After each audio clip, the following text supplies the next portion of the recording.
You are listening to Indie Soul Rhythms with Moochie Alfonso. It's good for us, and it's good for me, yeah. The show that brings you the very best in Indie Soul. It's probably the grooviest show on the planet. What's good, everybody? It's your boy Sam Priest, and I am hanging out with the soul brother himself, Moochie Alfonso, on the Indie Soul Rhythms. And I'm gonna tell you right now, this is the grooviest show on the planet. So hang out there and stay tuned, because we about to give you the funk and the groove that you need. We have with us, actually, we are thrilled to have with us Beth, also known as Beth Griffith-Manley. Beth is a four-time R&B Grammy nominated indie artist and is also owner of the Honesty record. I hope I pronounced that correctly. Welcome to Indie Soul Rhythms, Beth. It's an honor to have you here with us. Thank you. Thank you very much for having me. Thank you. And I hope did I correctly pronounce your record label? It's Anise. Anise, yes. All right. Thank you. You're fine. Fine. Yeah, we tend to pronounce things differently, across the pond. So yeah, Okay. just wanted to make sure I pronounce it correctly. So I'm sure our listeners are dying to hear who you are and hear your story. Shall we jump into it? We can jump right into it. Yeah. Marvelous. So you have an extraordinary musical journey with the release of 2 albums, 8 singles, featured on the Billboard, Soul Tracks, This Is R&B, and many other publications. You've also toured nationally and internationally with R&B greats such as Anita Baker, the OJs, Cam, Najee. Additionally, you were the body double for R&B legend Whitney Houston in the film Sparkle. That I Yes. didn't know. So can you share more about your journey and how these experiences have shaped your career? Sure. Well, first of all, I'm really grateful for every opportunity that I have to get on stage and to sing. Singing is one of those things that I love so much, and I've loved as a child. So it was a dream. It was an aspiration of mine to sing.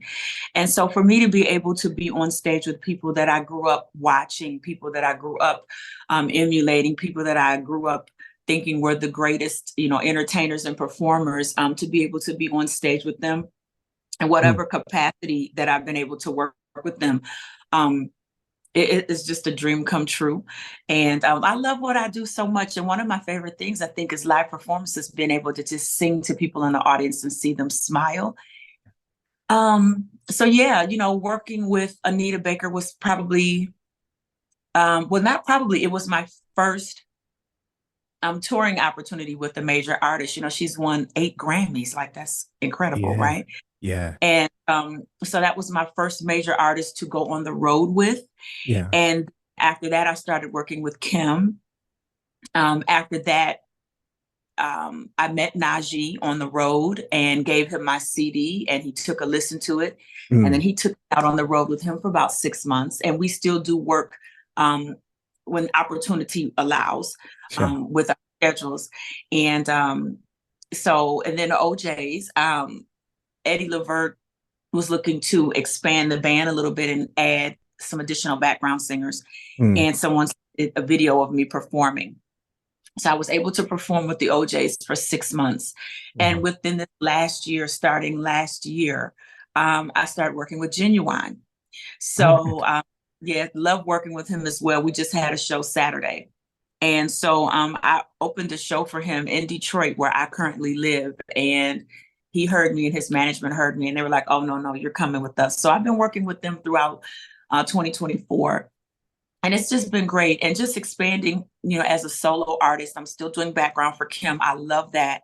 Yeah. But the whole journey, the whole process of me starting as a background singer and then putting my own music out and then developing into a solo artist, the journey, the process, the road has been great. It's been fun. I've been enjoying myself. Amazing. I've got to say shout out to Anita Baker, the OJs, Cam, Najee, and Genuine. I mean, it's good when you see established artists also reaching out to, share the stage with up and coming artists. This is Yes. amazing.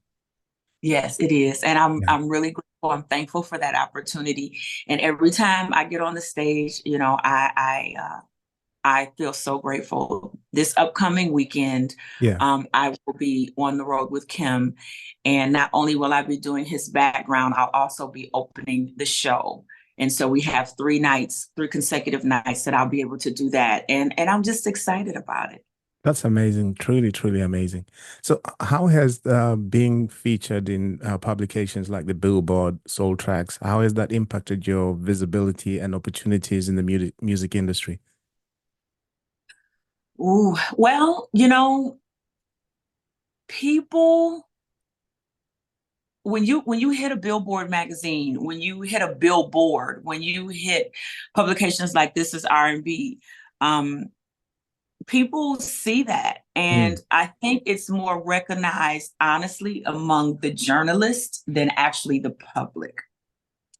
So people, the consumer, they really want to see you on social media. They really want to see you on video channels, and they yeah, really wanted to see you on the stage. I think the journalists, you know, um, are the ones that actually recognize more so the publications. And then you have Billboard magazine. So really you only have our other artists and musicians that see that. yeah. But during Grammy time, it's magical though to be in a Billboard magazine and it's during Grammy time. That's amazing.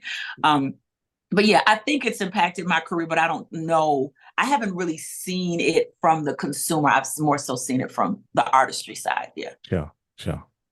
That's interesting, actually. Yeah. Yeah. So when we're talking a little bit about your acting,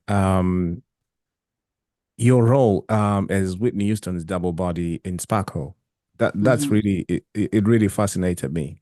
How did that experience come about, and what was it like working on that film? So in Michigan, a couple years ago, they had some incentives for movie producers to film their movies here.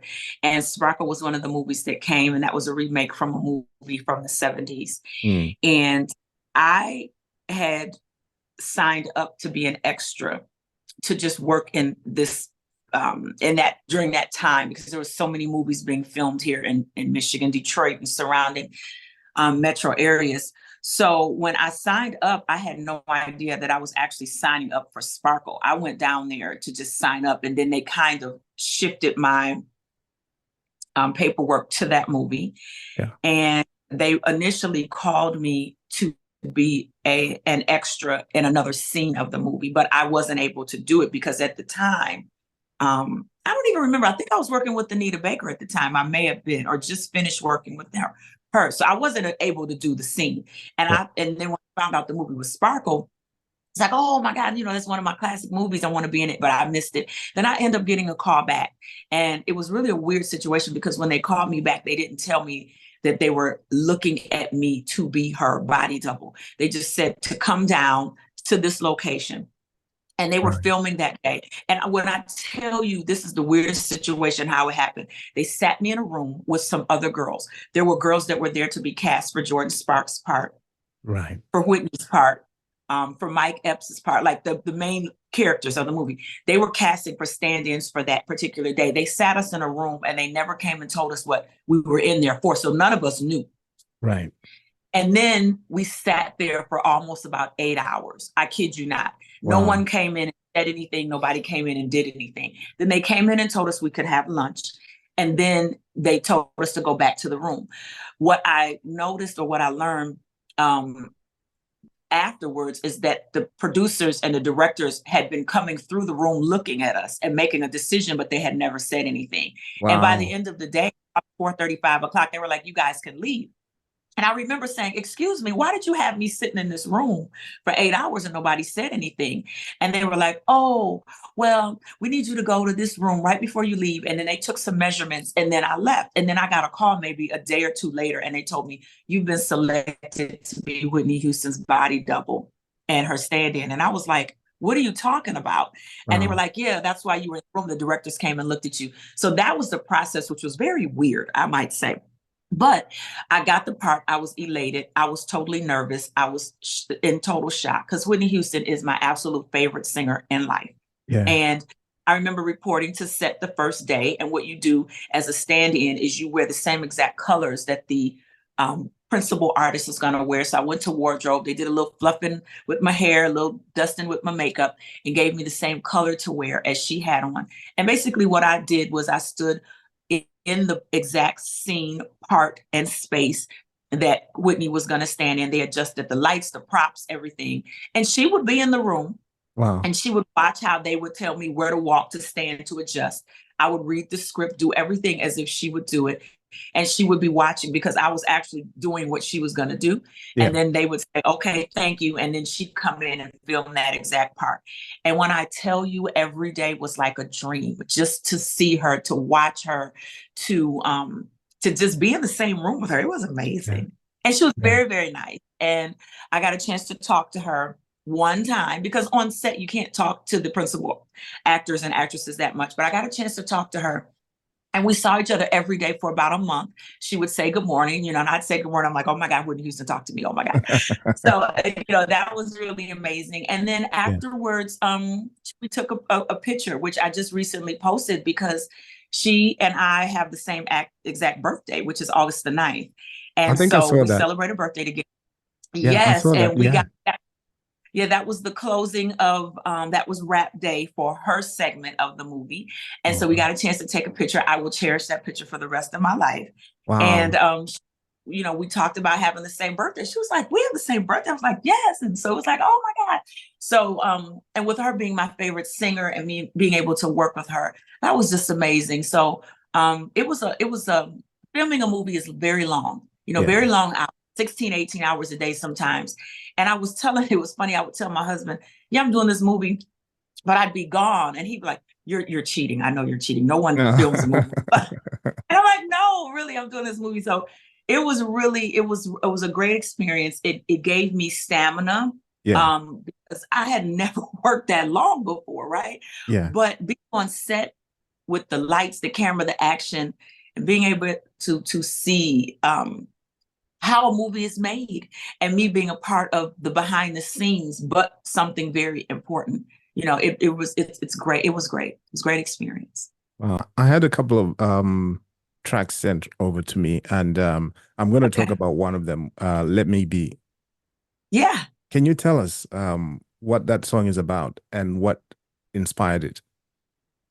Well, that track was brought to me from a dear friend and producer named Kenny Flav. And he and I had worked together many, many years ago on his project. And we had kind of talked about getting together and doing a collaboration one day. Yeah. So when I was working on my second album, he was like, I really want, to be on this project and I have something for you. So he brought that track to me and my producer now, Marcus Divine, and we heard it and immediately fell in love with it.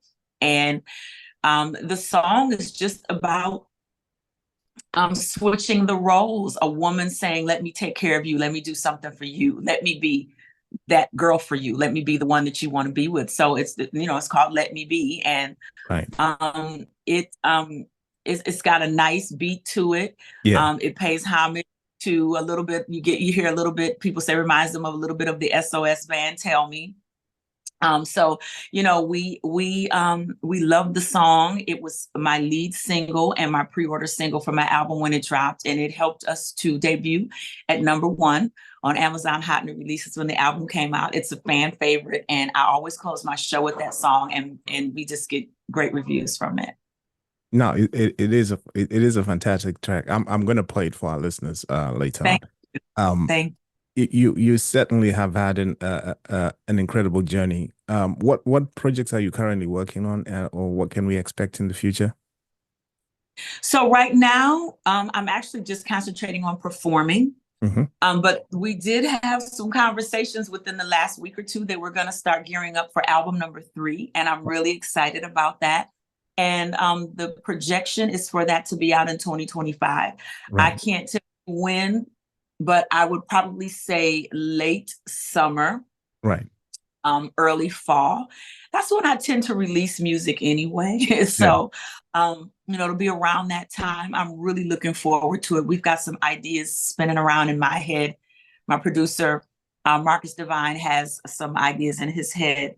There's another dear producer of mine that actually worked on my first album, and we brought him over to the second album, Cordell Walton. He happens to be the longtime music director for the legendary Charlie Wilson. He also works with me, and he produced one of a fan favorites, one of my songs, Free. Right. So he, he's going to collaborate with us, and we're just going to start slowly but surely getting started. But 2025, I know I'm going to have some more music out, and I'm looking forward to it. I'm ready. We're looking forward to it as well. Keep an eye out for that new project. Yeah. It's been absolutely amazing having you with us today. Any final words you have for our listeners or for any aspiring artist? So going back to one of the things you asked me, what was the worst, criticism or comment that I've ever gotten? I would say to any aspiring artist, don't let a criticism, don't let a comment, don't let a critique stop you from still pursuing what you want to do and being great. And make sure you practice, make sure that you work on your craft, make sure that you get coaching and that you're able to receive the coaching. And if you're able to do that, if you can mentally process somebody telling you you're not ready when you think you are, or that you possibly may not be good enough. Not being good enough doesn't mean you're not good enough as a whole. You just may not be good enough at that moment. And you need to keep, right? So you can't say, oh, they said I wasn't good enough. You're not ready, or you're not good enough for this time. And you just keep working. And I believe if you still, remain open and coachable to learn, then you can do it. And just don't give up because one person tells you something. Music is subjective. Everybody's not going to like what you do. Absolutely. And so keep those things in mind, and you just keep going and pushing, and don't look for something to pop off for you overnight. You'll be fine. It takes time. Wise words. Thank you once again for joining us. It's been a pleasure having you on Indie Soul Rhythms. But before we let you go, could you please do us the honor of introducing Let Me Be? Absolutely. Ladies and gentlemen, my song, Let Me Be, it is written by me and Marcus Divine and produced by Marcus Divine and Kenny Flave. I hope you like it and enjoy.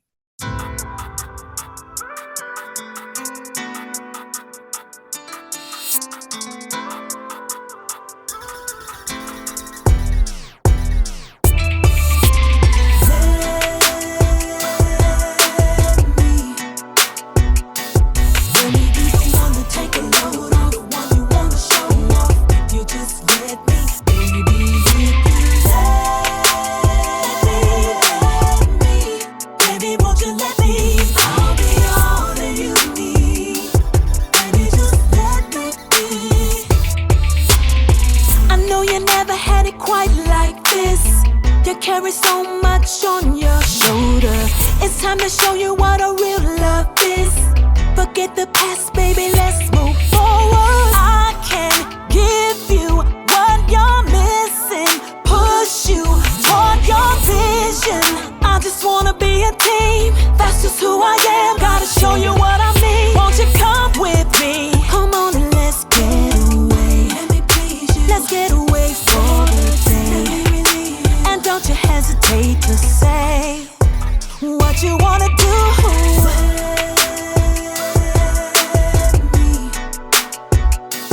Let me be the one to take a load off, the one you wanna show off. If you just let me, baby, if you let me, baby, won't you let me? I'll be all that you need. Baby, just let me be. There's nobody that can give it to you like I do, and I can prove that to you. I just wanna pamper you. Yes, I do. It's all about you. My priority is to be a dream come true. So anytime you need that, I'll do it just for you. Baby, it's all about you. So boy, won't you come with me? Come on and let's get